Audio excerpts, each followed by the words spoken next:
Welcome to the 68th episode of the Henry George Daily Devotional, where we read Progress and Poverty, written by Henry George, published in 1879. The full title, if we recall, is Progress and Poverty, an inquiry into the cyclic industrial depressions and the cause of want and wealth, the remedy. How close was I this time?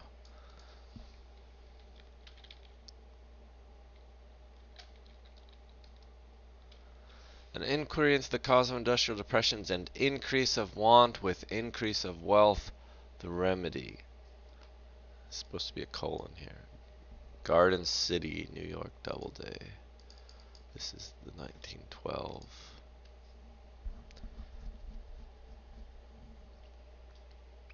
Alright.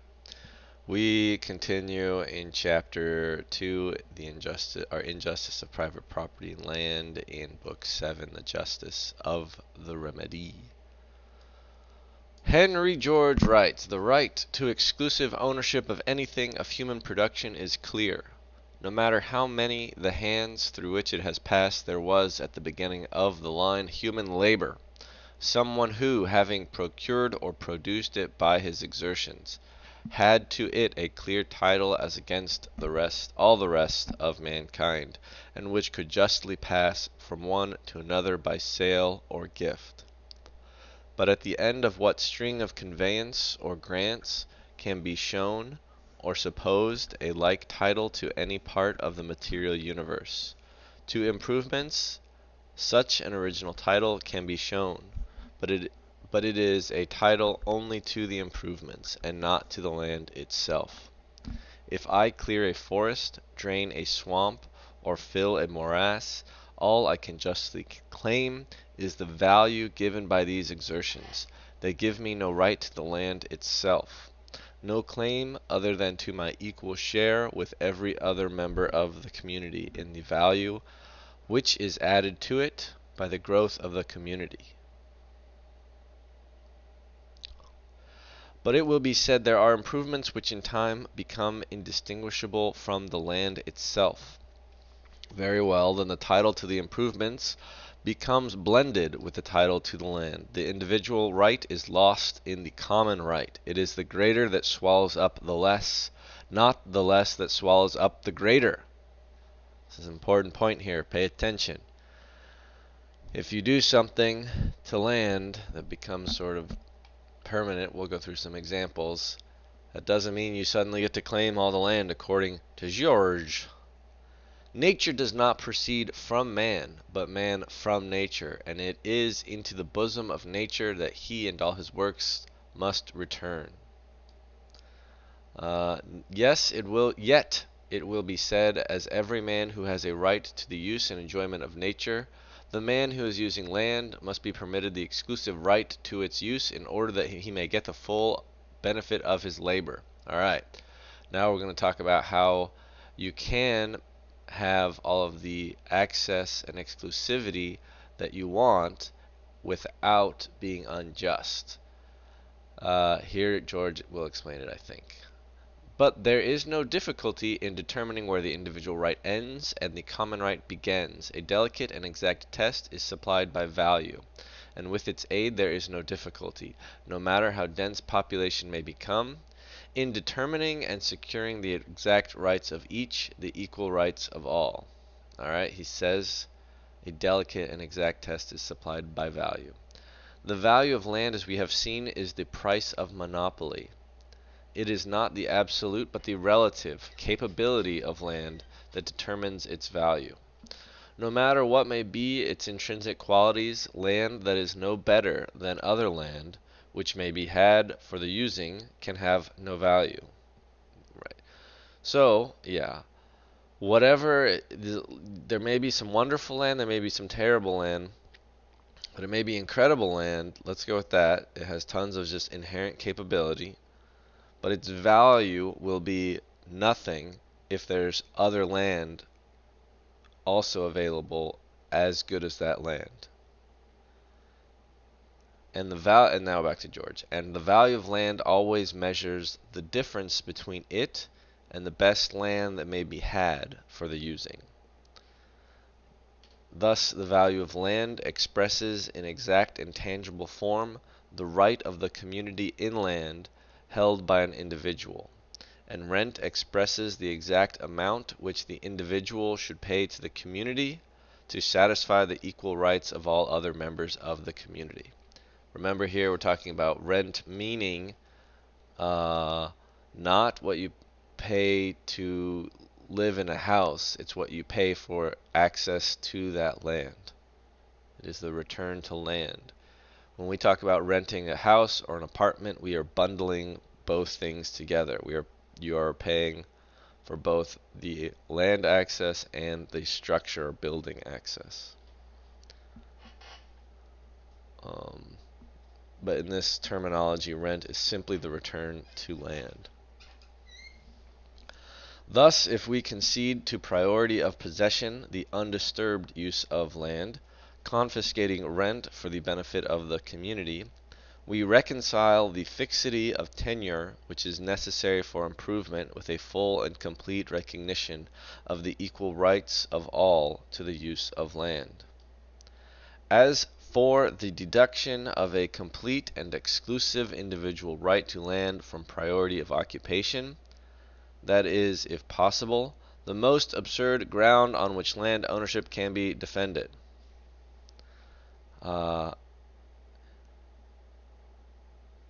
Yes, from priority of occupation. This is how, like water rights in California, are granted. It was just the first person who used the water got to keep using it forever and ever. I mean, this is how homesteading worked as well, and it's only a small improvement on simply allowing force of violence to determine who gets to have land, to be honest. This priority of occupation.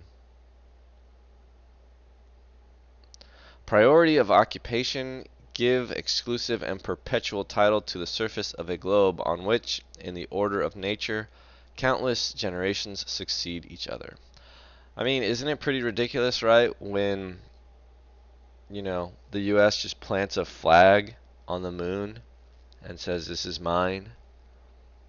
I'm surprised Elon Musk didn't have his rover plant an X flag and say, "This is mine" on Mars. Had the men of the last generation any better right to the use of this world than we of this? Or the men of 100 years ago, or of 1,000 years ago? Had the mound builders or the cave dwellers, the contemporaries of the mastodon and the three-toed horse? What is the three-toed horse? Or the generations still further back, who in dim eons that we can think of only as geologic periods, followed each other on the earth we now tenant for our little day? Yeah. Has the first comer at a banquet the right to turn back all the chairs and claim that none of the other guests shall partake of the food provided except as they make terms with him? Never mind, George. I go back. I turn away now. I say yes. If I show up to the banquet first, I get it all. Does the first man who presents a ticket at the door of a theater and passes in acquire by his priority the right to shut the doors and have the performance go on for him alone? Well, last time I went to the movie theater, it was me, my two buddies, and then one other person in the theater. So, should have argued with him about where to sit. It would have been good. Does the first passenger who enters a railroad car obtain the right to scatter his baggage over all the seats and compel the passengers who come in after him to stand up? You know what someone could argue with George with a lot of this is that the first person does get the best seat to eat the best food first and take the best seat again, I guess, in a railroad car versus a theater. And then but there's some sort of assumed, like, oh, you just can't take too much, but you can take the best. The cases are perfectly analogous. We arrive and we depart. Guests at a banquet continually spread. Spectators and participants in an entertainment where there's room for all who come. Passengers from station to station on an orb that whirls through space. Our rights to take and possess cannot be exclusive. They must be bounded everywhere by the equal rights of others. Yeah, I mean, the argument against my fake counter argument, if you think more about it, is suppose it's like, a theater where, you show up, you live, and then you die, and then other people show up, live, and then you die, and other people show up, live, and then they die. In that case, like, if my great great great great granddaddy got the really good seat, a really good seat on the railroad car in the theater, or got to eat the best food because he was the first one to the banquet. Uh, why is it that that gets just simply inherited? And of course, if you were to start spreading out more and more, I don't know. Analogies always break down a little bit somewhere. Because I do believe in the right to inheritance of wealth, but not of land. Anyway, our rights to take and possess cannot be exclusive. They must be bounded everywhere by the equal rights of others. Just as the passenger in a railroad car may spread himself and his baggage over as many seats as he pleases, we have a typo, as many seats as he pleases.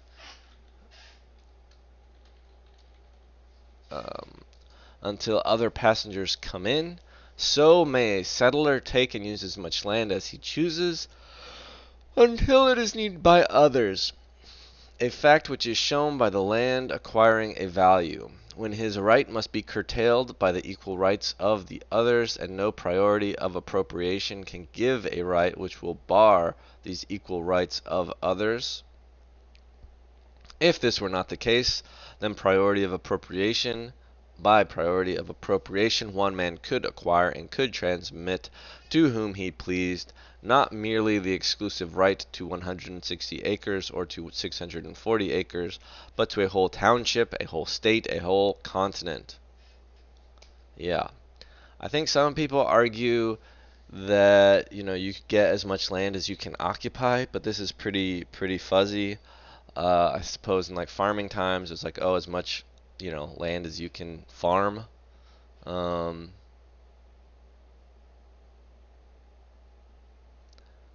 So it messes with some weird incentives to try to sort of spread out and use, quote unquote, as much land as you can. Not really an optimal use of the land. And again, that's based on a weird rule of how much you use.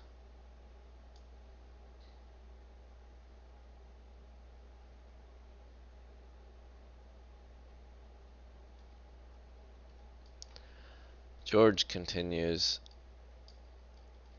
add to this manifest absurdity does the recognition of individual right to land come when carried to its ultimate, that any one human being, could he concentrate in himself the individual rights to the land of any country, could expel therefrom all the rest of its inhabitants. And could he thus concentrate the individual rights to the whole surface of the globe, he alone of all the teeming population of the earth would have the right to live. Yes, he's describing a king. Again, I'm reminded of that line, if you had all the money on the earth, and I owned all the land of the earth, how much would I charge for the first night of rent?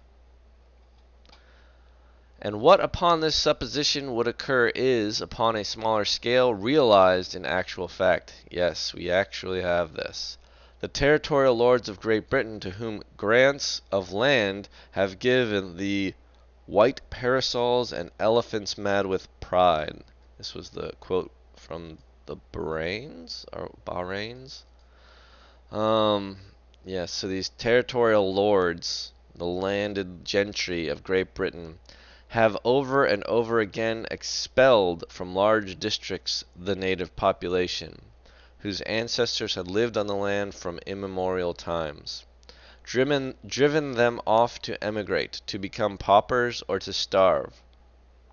And on uncultivated tracts of land in the new state of California may be seen the blackened chimneys of homes from which settlers have been driven by force of laws which ignore natural right, and great stretches of land which might be populous are desolate, because the recognition of exclusive ownership has put it in the power of one human creature to forbid his fellows from using it. The comparative handful of proprietors who own the surface of the British Islands would be doing only what English law gives them full power to do, and what many of them have done on a smaller scale already. Were they to exclude the millions of British people from their native British people from their native islands?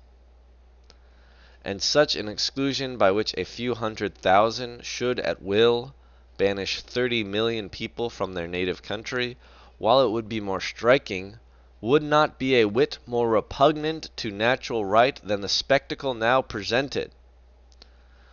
Yeah, let's pause there for a second, mid-sentence. Yeah, like,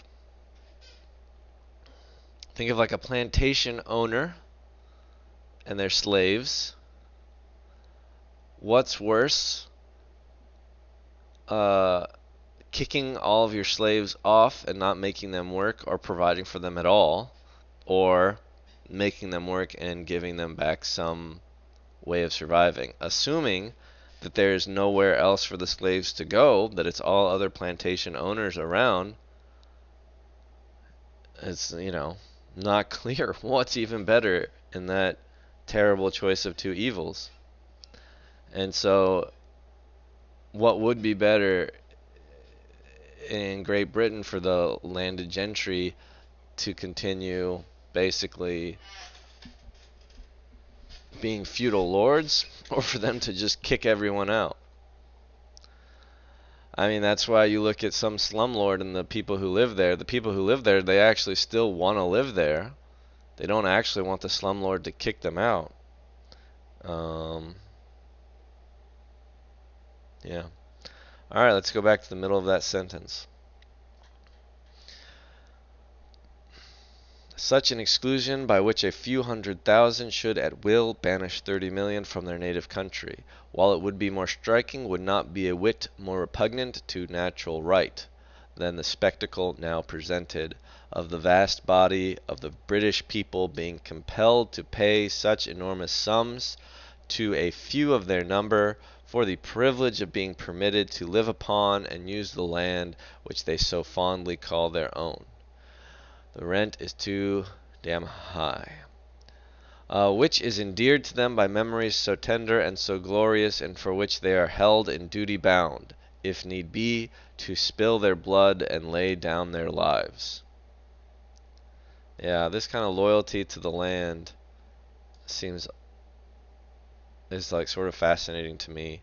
Growing up in the like manufactured suburbs of like a desert land that's been like, sort of artificially beautified.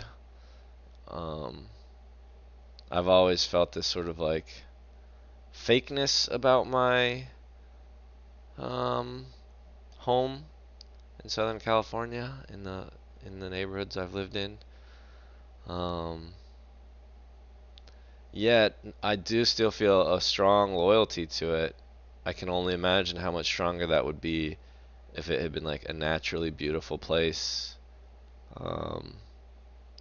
or if I had really enjoyed the ocean, which is like one of the greatest sources of beauty in this area, but my family was just not really a beach-going family. I mean, we would go once or twice in the summer, but I could see just being super loyal to this land if you were a big-time beach bum. Not a bum necessarily, but, you know, beach life, which I know some people who are. I refer only to the British Islands because land ownership being more concentrated there, they afford a more striking illustration of what private property in land necessarily involves. To whomsoever the soil at any time belongs to him belong the fruits of it. To whomsoever the soil at any time belongs, to him belong the fruits of it, is a truth that becomes more and more apparent as population becomes denser and invention and improvement add to productive power, but it is everywhere a truth, as much in our new states as in the British Islands or by the banks of the Indus.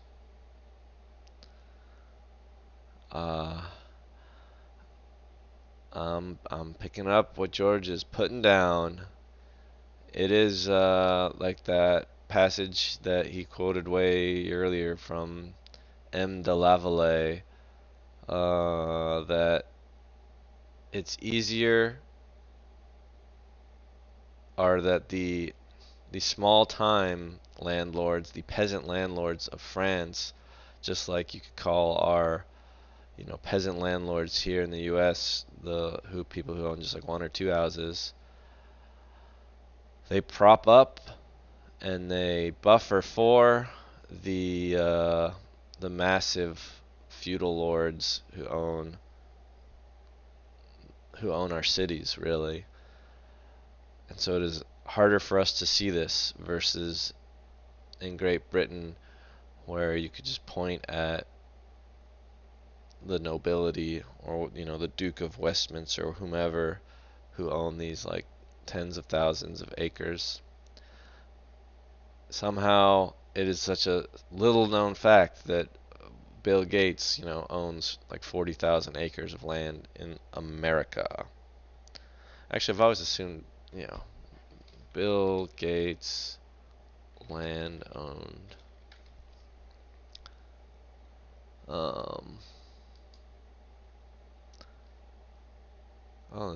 Bill Gates, farmland and investment firm BlackRock holds the majority of single.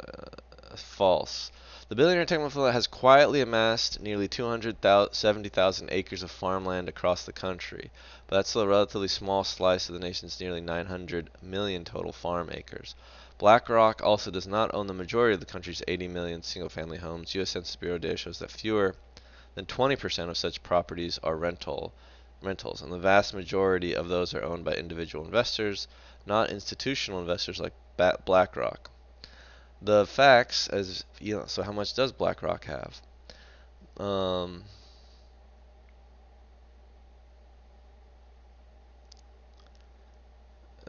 Who's this quote from? A representative tweet. Yeah.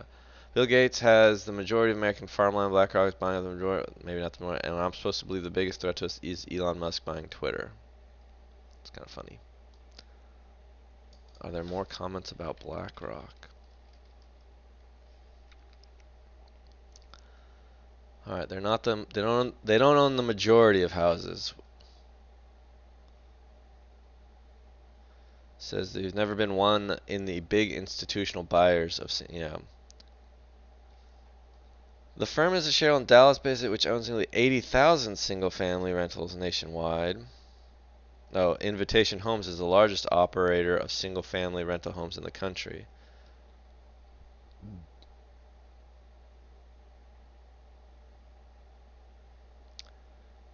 BlackRock is sometimes confused with Blackstone. Blackstone owned Invitation Homes. Our exposure to Invitation Homes is owning its stock.